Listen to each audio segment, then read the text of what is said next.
I guess it's sort of a cliche that when people get older, they look back fondly on the good old days. Things aren't like they used to be and we don't like it. Sort of a cliche. I guess you expect that from people as they get older. But I think today there's no denying that things have declined. Now, it's changed for the worse. Things have not gotten better during our lifetimes. They've gotten worse. It's only natural to wonder where it all will lead. Now, one of the big changes that has happened in our lifetimes is that there has been a tremendous decline in Christianity in the United States. We've talked about before how fewer and fewer people identify as Christians, and you only have to look at the membership statistics for the denominations in the United States to confirm that membership is indeed declining. And not only that, the average age of people sitting in pews is getting older and older. Now, although all people of all age groups are leaving Christianity, it's most pronounced in younger people. I remember talking to a minister back years and years ago, and he said that the pattern that he had seen in his career was that kids would grow up in church, and then when they went to college, they would sort of drop out. And then they would stay dropped out, and they got married, and maybe they'd come back when they got married, but they'd surely come back when they started having children. So you just sort of expected that. In your late teens, early 20s, people would sort of drift away, then they'd come back later on. But that's not happening today. They're leaving and not coming back. And middle-aged and older people are leaving too. Now, it's just not an issue for churches, though. It's not just that churches are facing the challenge of decline. Every major church in Shelby, around Foursquare, is facing a major decline. But it's also an issue for the entire society. This represents a sea change in American society. Society used to be at least nominally Christian, but we're on our way now to becoming a religionless society, a totally secular society. Now, there's all kinds of opinions about why that is true. Usually people blame it on whatever happens to be going on in their denomination that they don't like. Well, if they weren't doing this, they'd have more people here. I've heard that a million times. We just pick our pet issue and then blame it on what we don't like. But regarding fewer young people in church, is it because their parents didn't see to their religious upbringing? Or is it because they just don't want to come on their own? And another aspect is it's not only Christianity that's declining in America, it's all kinds of religions. Any kind of religion is declining in America, the major religions. A long-involved study was done about 9 years ago. This study originated outside of Christianity, and it thus avoided much of the skewing that we see in studies done within Christianity. They tend to manipulate the results in data to be able to come up with the result they want. This is more of an objective study rather than somebody trying to push an agenda. And this issue has ramifications not only for Christianity, but also for society. And this is what's called a study of studies. In other words, it's an amalgam of studies done over more than 50 years. It takes into account over 11 million respondents. It is the largest study ever conducted on the changes in the religious involvement of Americans. It reveals a huge generational shift in religious involvement. Twice as many high school seniors and 3 times as many college students describe their religion as none in the 2010s as did in 1980s. None means they identify with no religion whatsoever. In a 30-year period, twice as many high school seniors and 3 times as many college students have no religion. Now, among 8th graders, 50% fewer associated themselves with a religion in the 2010s than did in the 1990s. Twice as many 12th graders and college students in the 2010s said they never attend religious services than in the 1970s. 75% of more 12th graders in the 2010s said religion is not important in their lives at all compared to the 1970s. Now what's disturbing is that this study shows that these changes are accelerating after the year 2000. And the implication is that today, almost 10 years after the completion of the study, the figures are even worse. The pace of the trend away from religion is increasing. Now, in the past, some tried to say that these people were just not interested in organized religion anymore, but they considered themselves generally spiritual. But the study proved that that is not true. Actually, less in the 2010s claimed to be spiritual than in the 1990s. And so these people are not just opting for general spirituality over organized religion. They are gravitating towards true secularism. And because this study covered so many years and so many participants, it's able to compare the religiosity of the different generations like the boomers, Gen X, and millennials. And it goes down as you go through the generations. And the study has some interesting insights into how this is happening. Of course, some are leaving religion and some never were in religion. And what that means is we have generations of parents that did not see to the religious education of their children. The big question is why this happened. The study I found is interesting. And the study said that the decline is not due to anything in Christianity itself. And you know, that should be obvious. We hear the declines in religion blamed on the churches and this, that, or the denomination. And while I might not be a fan of the denomination, I never did really believe that. After all, look at Shelby. I don't care what political persuasion you are. I don't care how you feel on different political positions or different social issues. There is a church somewhere in this town that you could go and fit right in. There are overtly political churches in Shelby on the left, right across over here. There are overtly political churches on the right. They're all over Shelby, of all sorts of different stripes. Take any societal issue you can think of, and there's a church in Shelby where you could go and fit right in because they'll agree with you. Doesn't matter what kind of music you like. It doesn't matter what style of worship you like. There's somewhere you could go to fit in that would reflect your own preferences. And you see, that's why I never believed the problem was within Christianity itself, because there's such a wide variety of churches in Shelby. That'll be one for anybody, no matter what your persuasions are. You can fit right in. The study found that the problem, though, is in society, not in organized Christianity. And the study found 3 major changes in American society that it claims has led to this. They are less focus on social rules, less social support, and less social participation. Those are the factors that have led to the decline of religion according to this study. And they are factors within the larger society. Now, social rules just mean standards that society expects people to follow.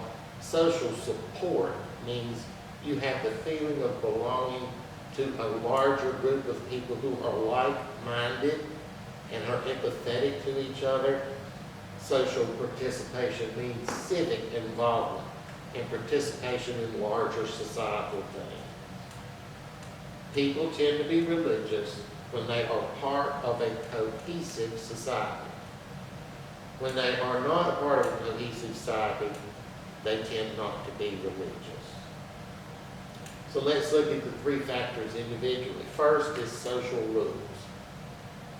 No denying that today there are fewer social rules. Take sex, for example. Now, I'm not taking a position, I'm just using this as an example. It used to be expected in society that a young man and woman would marry, establish a household, and then have children. In that order. That's no longer true today. They establish a household without being married. They have children without being married. They have children without establishing a household. Sometimes they have children who never see each other again. Now, I'm not saying stuff like that didn't happen back 50 years ago. It did, but not to the extent it does now. Society expected different. There are no more social norms today. Homosexuality is another example. There have always been homosexuals in society, and in general, they've never created a problem. There were societal norms that said, don't flaunt it, keep it under wraps. And we all knew homosexuals, all of our wives, in general, they didn't go around waving flags about it. It's fine. Everybody got along. But that norm is gone. Today you can say you're homosexual, you can say you're a different gender, you can say you're one of any of 50 or 60 or how many genders they say there are now. Or you can go have yourself changed into whatever you want to be, and you wear it on your sleeve and get up the soapbox, and we're expected to keep our mouths shut and go along with you. There are no more social norms today, except you can't criticize somebody for it. But let's look at another change, social support. Now that doesn't mean financial support, it means the feeling you get from being a part of a larger group that shares common values and principles. The feeling you get from being a part of a group that has a common outlook, a common way of life. In other words, it is that you feel a part of a culture. Our society no longer shares common values and principles, no longer shares a common outlook, no longer shares a common way of life. We no longer have a culture that we share with the members of our society. Contrast that to how that was in the 40s and 50s. Society was more cohesive with at least some shared values and norms. People, for the most part, agreed on a number of basic things. They had a number of basic points in common, and because of that, they felt part of a larger society. Of course, there were still disagreements back then, but there were more points of commonality than difference, with the result that people had a sense of belonging to something bigger, a sense of belonging to a larger group, a sense of belonging to a society and a culture. Is it any wonder then that the 1950s were the end of the glory days of American Christianity? As society began splintering in the 1960s, mainline Christianity began almost an imperceptible decline. A decline unnoticed at first, a decline that accelerated slowly as the decades went on and really got intense in recent years. I can remember my church, Shiloh Presbyterian in Grove, received a picture that was taken on the front steps of that church back in the early 50s of everybody. And it was a gang of people. A gang of people. I have no idea how many. 150 probably were. They had like 4 people. So see what happened. The final factor is a lack of civic involvement, which goes along with the second factor. If you live in a splintered society, there is no impetus for civic involvement, no real tendency to serve because you don't feel involved in any kind of thing. You don't feel involved in the whole. So the researchers concluded that this is what has led to the decline of religion in America. It has been the destruction of a cohesive society. And we do live in a fragmented society today. We don't feel a part of a culture. We don't feel a part of a larger society with shared values, shared lifestyle, and shared things. At most, we may feel a part of a little tiny group somewhere. We have no connection to a larger society. As a cohesive society declines, as people no longer feel part of a larger society, there is increasing emphasis on me, of an increasing focus on the self. And if you look at some measurements of that, it's been measured by increasing numbers of I and me in books and song lyrics. When people do not feel a part of a society, a part of a culture, they tend to become self-absorbed. It becomes what I want. People who are self-absorbed and not interested in religion like Christianity. So much of Christianity calls us to look outside ourselves, love your neighbor as you love yourself, do unto others as you would have them do unto you. Share, forgive, love your enemies, do good to those who hate you. Those things are totally foreign to people in our society today. They want it to be all about them. It's not been long ago when we considered another factor related to the decline. We talked about how a study had been done and people had gone into churches and tried to find a commonality between those people there. And this stood out among all churches over the spectrum, liberal, conservative, whatever, from fundamentalist Baptists all the way up to Episcopalian. They tend to come from upbringings where the parents were married throughout their upbringing. Of course, that's not always the case. Just because your parents stayed married throughout your upbringing doesn't mean you sit in a pew in church today. But when you look at the people who are there, that was the main point of commonality they all shared. People who grew up in homes where their parents were continuously married are more likely to still be active in organized religion than people who grew up in homes where their parents were not married, or, interestingly, where they had step-parents involved. And that fits in from what we just talked about. The decline of the family unit is one of the symptoms of the decline of a cohesive society. Now, I was one of the ones active in church during the years when the decline really got serious, when it was becoming a problem. I was active on boards and committees that planned activities and programs. I was a Sunday school teacher, vacation Bible school teacher, children's choir leader, organist, choir director. And I spent a lot of time thinking, where did I drop the ball? Where did we drop the ball back then? In the 80s and 90s? What did we do? What did we not do? I really felt guilty about that. Well, according to this society, we did drop the ball. But it wasn't that we dropped the ball in our churches, it was that we dropped the ball in society. Our generation, the generation before us, did not see to it that we maintained a cohesive society. We developed a higher standard of living, at least for a part of our society. But we never maintained a cohesive society. We didn't realize what was happening, I don't think. We never even thought of it. I didn't. I can remember most of the societal movements that had happened during my adulthood. I can remember most of the presidential campaigns. I don't ever remember a time when maintaining a cohesive society was seen as a major issue. I don't ever remember any presidential candidate campaigning on that. Maybe they did, but it certainly wasn't the main focus. I guess we never thought about it. We put other things ahead of it. It never occurred to us that we were ignoring something that was going to come back to bite us.